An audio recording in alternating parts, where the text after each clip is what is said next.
before we talk about your journey, I kind of want to talk about detox protocols, because that's something that you've been working on. Because what we're realizing is that there's most likely shedding, there's people vaccine injured, and a lot of people were duped into this, and they're looking for options on how to detox. And then you have a lot of people that weren't duped into this, that are hanging out with people that were duped into this, that have shedding. So it seems to be a big concern. Tell us a little bit about how the detox protocols work. Thank you. Yeah, well, just to clarify real quick, I'm a physician assistant. I never want to take a title that is not truly mine, so I'm not a physician. But you're correct. We were just talking about that a little bit back before we came online here, that everybody has a unique interaction with this new technology, which we call modified RNA. Whether it's through shedding, which we do believe is a real thing. If you listen to some of the lectures from Frontline Critical Care Alliance physicians, they've been doing some, clinical assessments of that, where, for example, I'll have a husband-wife team come in. The husband got vaccinated, the wife did not, but the wife is having some issues. She might be having a rash, or she might be having, hyperinflation of her allergy symptoms, spurred on by mast cells. So there is some premise of thought that people can be affected by this transference of theoretically genetic information. So we would treat somebody like that with preventative and prophylactic strategies. Some call it a detox, but I would call that a little bit more preventative. And we use things like the nattokinase, curcumin, and bromelain that Dr. Peter McCullough talks about to really help eat away at any spike protein, amyloid-like proteins, and fibrin, which are the byproducts of that modified RNA instructions. And we might use something like ivermectin in a lady, or hydroxychloroquine of that nature. But then we have people who have actually taken the shots. We have research that shows that the modified RNA now stays in our blood system up to 6 months. S1 subunit of the spike protein can stay in our white blood cells, maybe up to 15 months. What research has shown us, lymph nodes, 2 months. So we know that there's definitely evidence that this modified RNA technology does not go away in 2-week time frame like it was supposed to. So how do we detox that? The science is not perfect yet, but the strategies are there. So we use repurposed pharmacological drugs, like I had mentioned, hydroxychloroquine, ivermectin. We use, again, the nattokinase, curcumin, and bromelain to target any byproducts from these shots. What we've also been doing over here is we've been using some peptide therapies to kind of help with any symptoms that have manifested from the continued persistence of that genetic information in your body. For example, we use oxytocin, which is a peptide. It's a spray that we can do up your nose or give it to you sublingually. It can really help people that have ringing in the ears, tinnitus. It can help people who have had anxiety from just taking the shot. It's very good for social bonding. It's very good for insomnia. So we're using some unique things to target symptoms. And then we also use some repurposed drugs that have far more proven clinical efficacy and safety profiles for over the years, like low-dose naltrexone, to help mitigate effects that we know can now be common from these modified RNA shots, 6 months, 1 year, 2 years, 3 years out from actually taking the injection itself. Wow. So tell me a little bit about how did you guys arrive, or the people you work with these detox protocols? Why should the viewer trust these detox protocols? I mean, they've heard, obviously people are quite cynical now. They've heard all sorts of things. What is it about these detox protocols that makes them so special? Well, a few things. One, a lot of the research that's gone into this, if I'm talking about things like the nattokinase, the curcumin, the bromelain, it came from Dr. Peter McCullough, and it came from Frontline Critical Care Alliance physicians. These physicians are some of the most published physicians in the literature and research world in the U.S. They are physicians who have developed protocols before that have been trusted, tried, and true.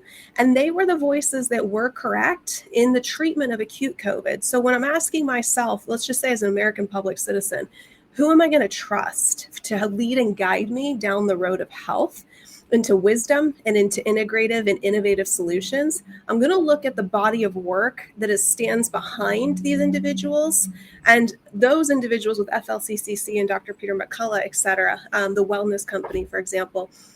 They are the ones that really can be certified, and who I, as a clinician, do believe in and do value their pedigree and their mantras and their protocols that they have since developed. So, I'm not in the research seat of the lab. I'm not taking blood out and plating it on a slide.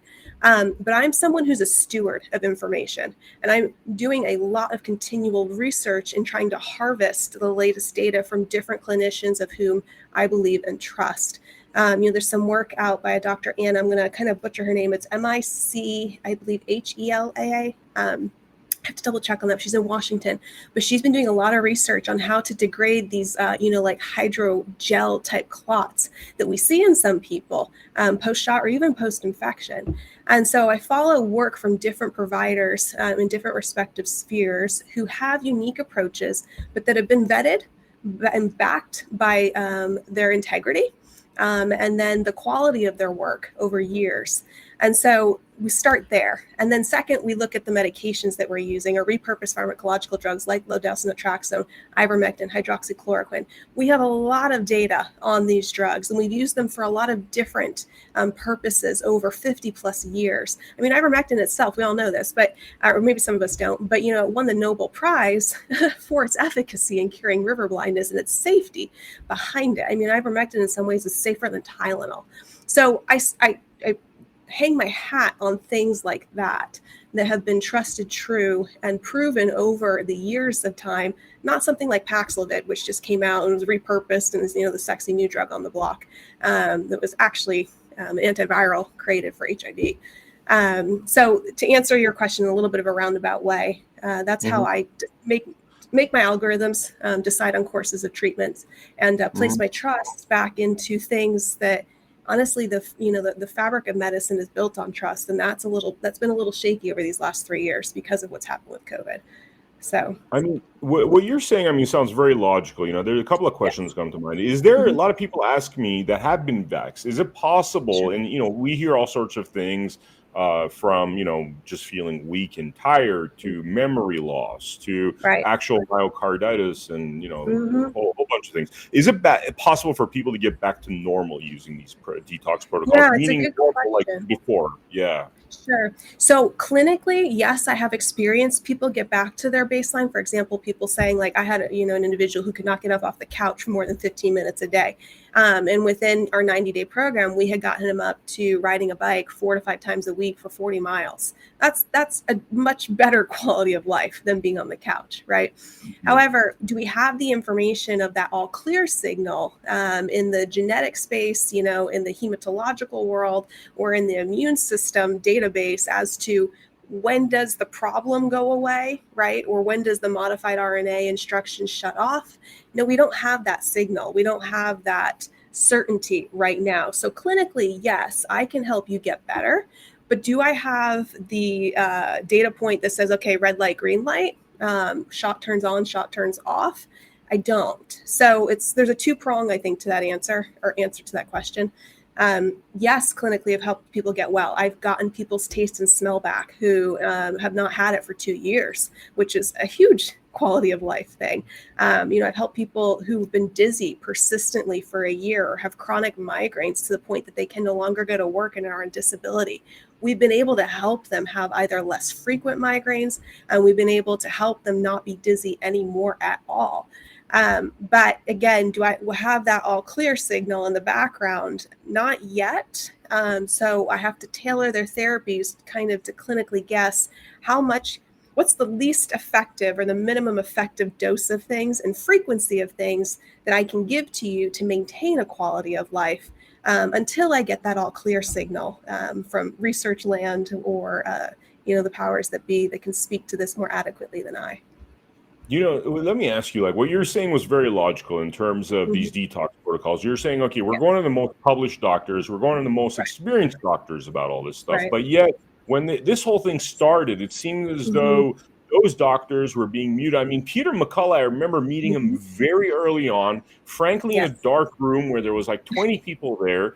It felt like literally the underground operation against Nazi Germany in 1942. That's what it felt like. We're like hiding out and we're scared, Now he's become internationally respected, one of the most respected doctors out there. Like, how did that not happen? The most logical thing not happen 3.5 years ago?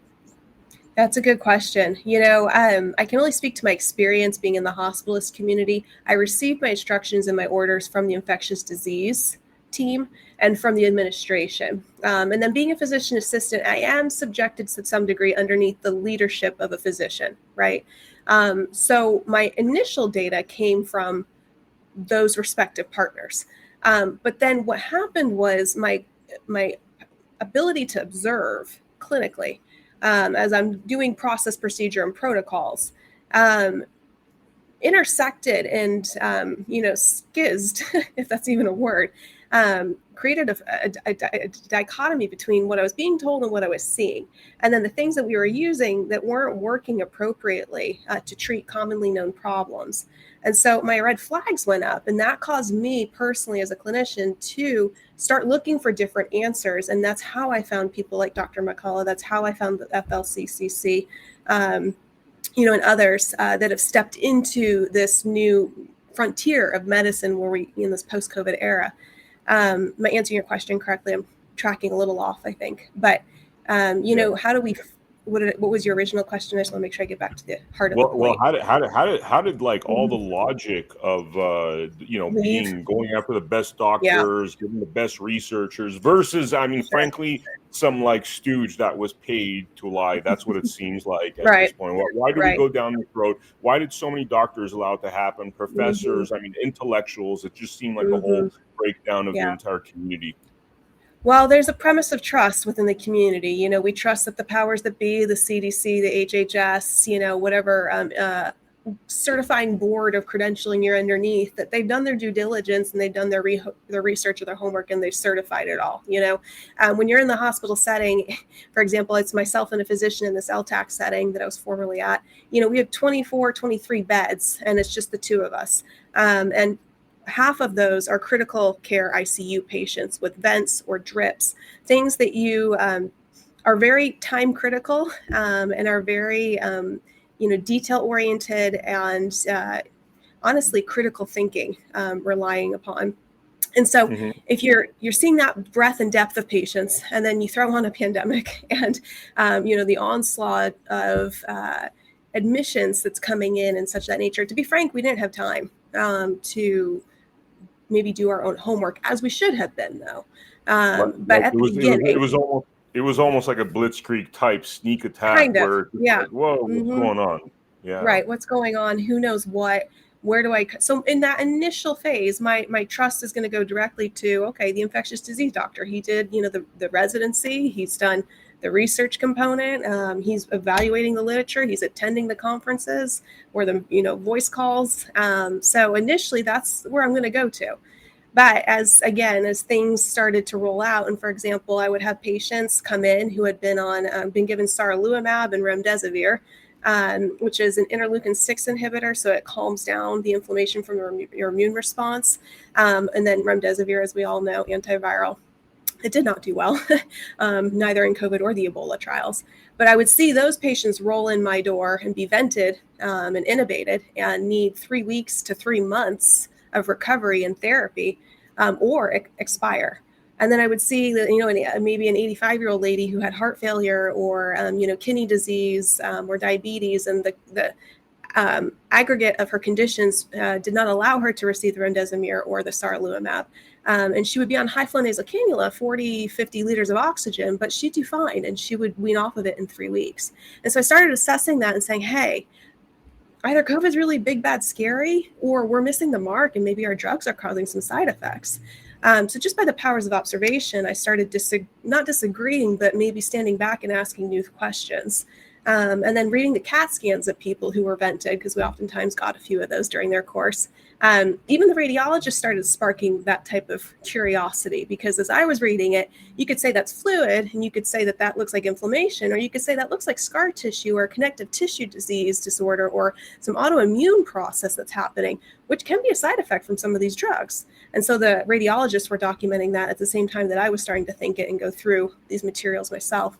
And so that kind of started the peeling back of the curtain and the initial onslaught that I had in curiosity as to, are we on the right track?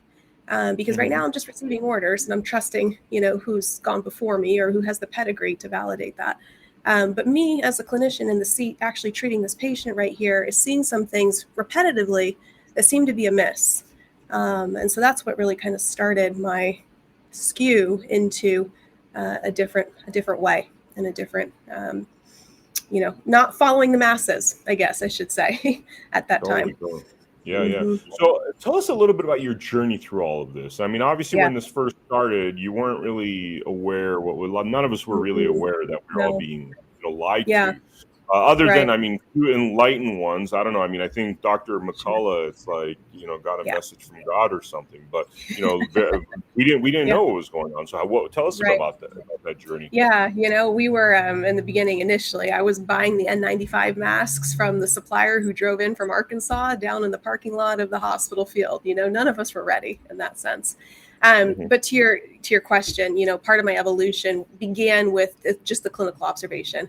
But then, the other part of it was my own personal experience with COVID. I did not realize how um, ill-equipped the outpatient medicine sector was in treating it and how restricted they were to some degree in being able to be adept with therapies to handle it.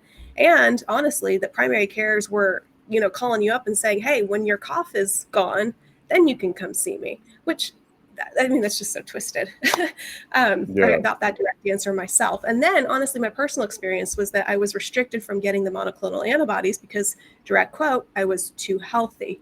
And at that time, they were rationing them, for people who needed them more than I. But since when do we do that in the world of medicine? We don't restrict treatment from the healthy. So a lot of things in that unique experience that I had as well further opened up that gate for me to see, of course, we have a hospital crisis. Nothing's being done in the outpatient sector appropriately to treat this. So that was another big stepping point for me. And I actually wrote to a lot of legislators at that time because my blood pressure was starting to rise. And I was technically a clinician. I had political connections. I had influence. I had the resources and funding. I had health insurance, everything that I should have to be able to get treated, and yet I could not. And so I ended up having a bad COVID case. And by the grace of God, it only took me 3 months to get over, but still, it opened my eyes.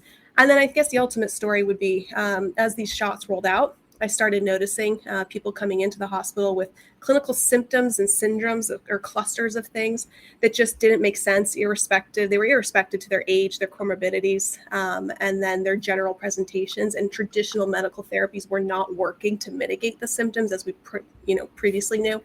And so I had one patient who was mid 80s, and her family's authorized me to tell the story, but she went into acute renal failure and needed hemodialysis, which is the filtration of your blood system when your kidneys fail. And then she went acutely psychotic, so she didn't know her name. She wasn't able to feed herself. She was not able to participate in physical therapy and daily care of living type activities. And the hospitalist workup before I got her said for a month, we don't know what it is. We looked at every infection under the sun. We looked at every, malignancy type of possibility. We've checked her kidneys out. We don't know why they failed. So she has Alzheimer's disease. She just all of a sudden developed it out of the blue, and it's been really progressive. And, she starved herself, and that's why her kidneys failed. And nothing in that story is natural or progressive. And so Wait, when I got who her, said this story? Who said this story? This is an this is actual what, doctor claiming. yes. Mm-hmm. Wow. Yes. This is an And actual they're trying to sell this fiction to people that are obviously right. professionals and experts. Wow. Right. Yeah. And so this was about, maybe a year into the shots having rolled out. And so I get her and, I had at this point started inserting the shots as a part of a differential diagnosis, meaning when I get you and you have shortness of breath, do you have a blood clot in your lung? Do you have asthma? Do you have pneumonia? I'm thinking of all the things that it could be. I started putting the shot as one of those things in there. And so when I came to her, I continued her workup, but I asked her family, I said, did she have a shot? And yes, she had had 4 messenger RNA shots, which at that time was all you could get. It was, pretty much up to date. And 3 days prior to the onset of all of her symptoms, she had gotten a Pfizer shot. And so I said, hold on, we've got to consider that as a part of her story. And so at that time, I was FLCCC, more well-learned, was aware of Dr. McCullough. I hadn't really used ivermectin yet in my clinical practice at all, but I knew that they were doing it to treat vaccine syndromes and detox pathways. And so I went before the physician that I work with, and I went before the nephrology team, infectious disease team, and the pharmacy. And I said, hey, we have no other options kind of here. Can we Hail Mary it? I'm presenting it in that way, but really thinking to myself that this is going to work. I hope it works. But everybody else was like, we don't know what to do. Literally, they told her family to draw up her will because she had no quality of life. At this time, they had put a peg tube in her to feed her because she could not feed herself. She wasn't getting up out of bed, and she was connected to a dialysis machine that would run every other day. And so I gave her ivermectin, and within about 12 hours, she started kind of coming to. Within 24 hours, 36 hours, she knew her name. She was conversing with her husband again. Within 3 days, she was able to eat by mouth. And she was able to get up and participate with physical therapy. I mean, it was a drastic, radical response. Her kidneys did not fully recover, but she came back to herself about 85-90% just in the 3 days of therapy. And we continued the therapy on for about a month and a half before she had to leave our facility and go elsewhere. But that was the cornerstone case for me where I said something's wrong and we need to get people well. If this is happening to her, it's happening to other people too. And at that time I had started noticing that there was an uptick in cancer coming into my facility.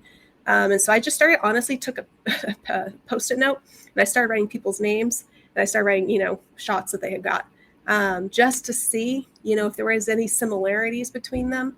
And a lot of the things that I was seeing were neurological issues, was re-diagnosed cancer or new onset of cancer, and then autoimmune issues, just from my own clinical observation. But after that cornerstone case, there were some management changes and my position was just reshuffled around. And the position of retention that I was offered was just not the best fit I found for myself. So I decided to resign. And then that's when I came on to meeting Dr. Meehan. And he had the same vision and mission as I did, stirring kind of in my heart. And so we decided to create something and do something about it because we realized that there was a space that was not being acknowledged and a patient population that was not being properly treated at the root of its cause. Wow. This is amazing, Richelle. Is there anything we didn't touch upon that we should be talking about? Thank you. I think, just knowing that there are answers out there, there is hope. There truly, truly is. And it's the simplest of things. And it's not the things that will break your bank. And there are innovative things. There's stuff like stellate ganglion blocks that people are trialing now to help restore taste and smell. We have a provider here in town who's willing to do those as a therapy and intervention. And insurance is covering it too, which is neat to see. But basically, Dr. Meehan and I are licensed in 35 states to provide practice care and prescribe and treat. And so we're really trying to get a hold of people who think they might have been affected either by the infection or the injection long term, because we know there's hope for you. And I think these are things that your primary care could know how to do or that your hospitalist team could be well versed in. It's just that they aren't right now. And part of that's for many different reasons. So we want to acknowledge that and just say that we have a space for you and we want to try and get you well. Wow. This is amazing, Richelle. Thank you so much for coming on to the Blood Money podcast. And for the viewers out there, make sure you check out AmericaHappens.com. Make sure you go there and subscribe. Give us your email address because with all this censorship, we don't know what's going to happen. And we'd love to have your contact info to keep you in touch with amazing episodes such as this one. Thank you so much, and I will see you on the next episode of Blood Money.